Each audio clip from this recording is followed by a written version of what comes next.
9-year-olds or 16-year-olds or 17-year-olds are worried about clothes and boys and school, Kenzie had to worry about life and death. Kenzie was first diagnosed when she was 9 years old. She was very young and found out that she had osteosarcoma, which is a bone cancer. Each day is a blessing that I get to be here and with everybody that I love as much as possible.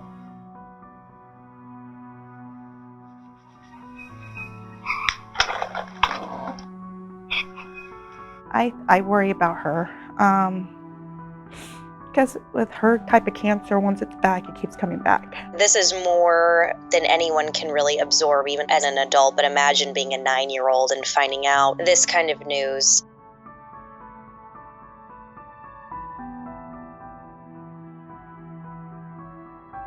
She was doing well for a long time, and then when she was about 16, it came back for the 4th time, this time in her leg. Doctors did everything they could, but they basically decided the only thing we can do is to amputate your leg. I didn't want to be different. How much I'm different in general. I shouldn't want to be more different. You see her scars, and she wears like these badge of bravery on her, you know, all her scars that she has, you know, she's had over a dozen surgeries. This one's so visual. It's honestly hard to keep track of it all, but it came back about 7 times throughout her life. But she was willing to share the lows and the highs and the worst moments and the best moments, because I think she knew there was probably so many other people out there going through it that weren't as public but would draw strength from her story. She was always willing to go on TV, and I always told her that she helped more people than she would ever know. And the last time she was at the Mayo Clinic, the doctors in Des Moines told her there's not much we can do for you anymore. I found out that I relapsed again in my chest, and it's inoperable. So at that point, I think her family decided there's not a lot we can do, so we're just going to live our best life, and we're going to let Kenzie do what she wants, and that is to spend time with the people she loves. I'm good, because I'm going to keep fighting this no matter what. Even if I have the lowest odds, I'll keep fighting for the little kids who can't, for myself, my family, my friends.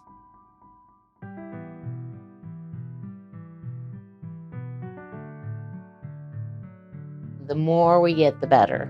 We want thousands. I draw pictures in them sometimes. I send some lottery tickets, just anything silly that'll make her, give her a laugh or a giggle. Cards for Kenzie was organized by a group called Angels for Sam, which is a group that helps families of children with cancer. People from all over the United States sent thousands of cards with inspirational messages and notes to her, and I know that that was really touching for her family. So many people raised money for her. So many organizations helped to relieve the burden for her family.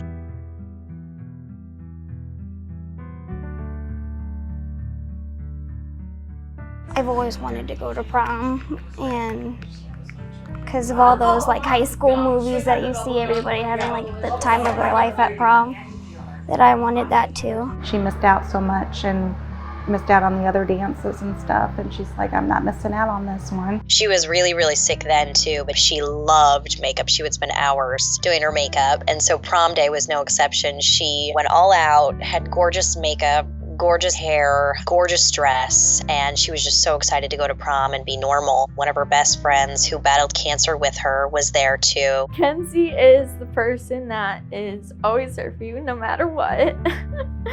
And she can make you smile on any day, but she'll get after you.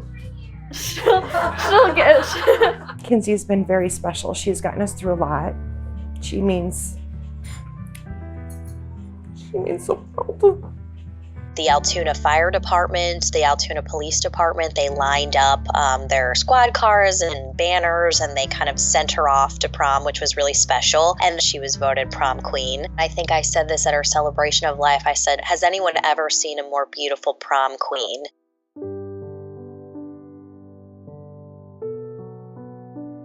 Funerals are always so sad and not the best place to be, of course.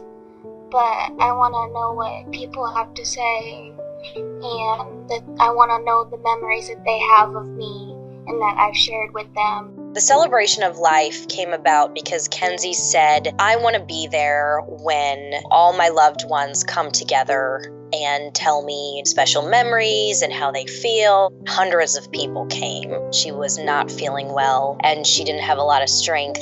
And it's a lot to hug hundreds of people and hundreds of people coming up to you. And she was exhausted, but she had this smile on her face the entire day. So there was a lot of speakers, dozens of people that got up and gave beautiful speeches about Kenzie and what she meant to them. We like to always talk about how I didn't have to share you with anyone, but the reality is that I shared you with everybody here. I couldn't be more proud of you.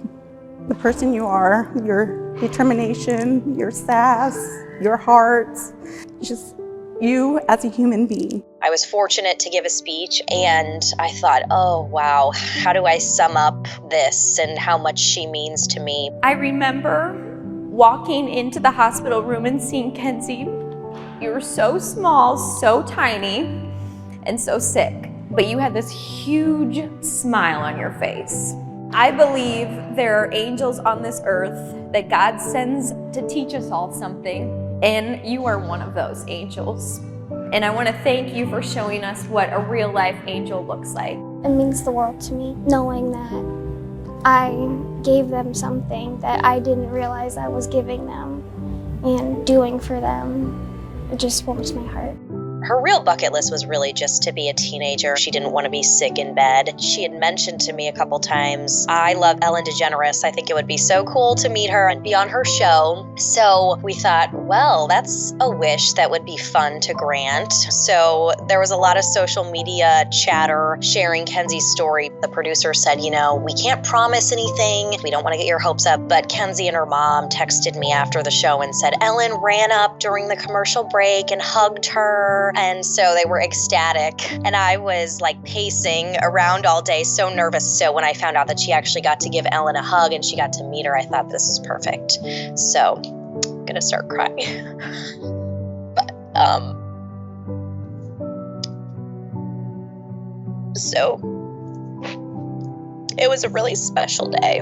She hugged me and said, thank you for coming. Several people, many who didn't even know her, helped make this happen. One of them, an anonymous donor who owns a business here in Des Moines, said, I really want to help. And so we figured it all out, booked plane tickets, hotels, and she's got a lot of siblings. So there was like 9 people that went, and it was quite the trip to plan, but everybody was like, we got to do this for Kenzie. It's going to be, her last family vacation.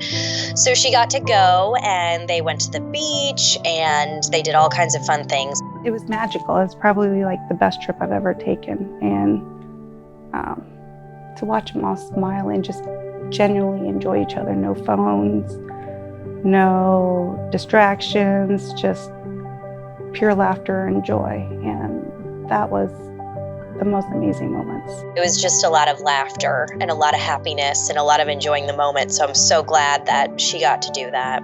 I just like making memories with everybody as much as I can.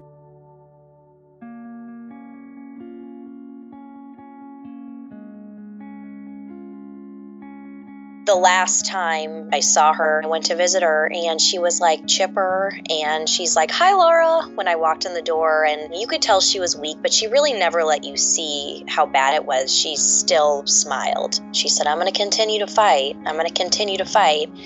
And I just remember giving her a hug that day and leaving and saying, keep fighting. And she hugged me back and she said, oh, I will.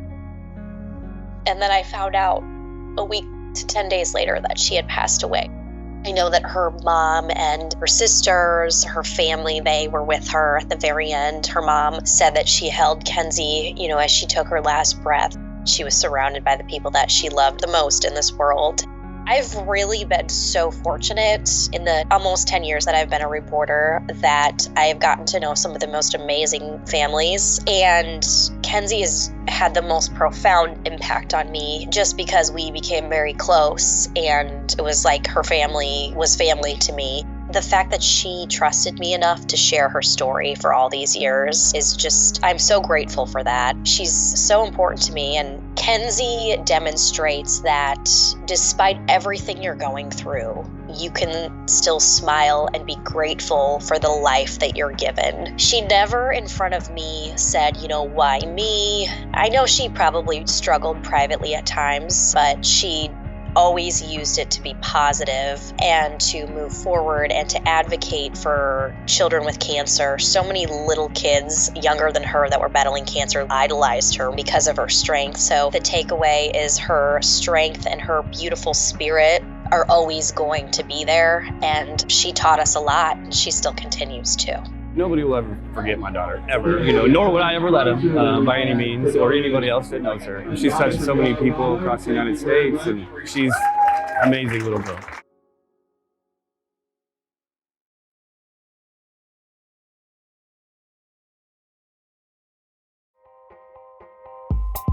I'm Alexandra Stone, and this has been your Weekly Dispatch. Click here to watch our latest episode and make sure to subscribe.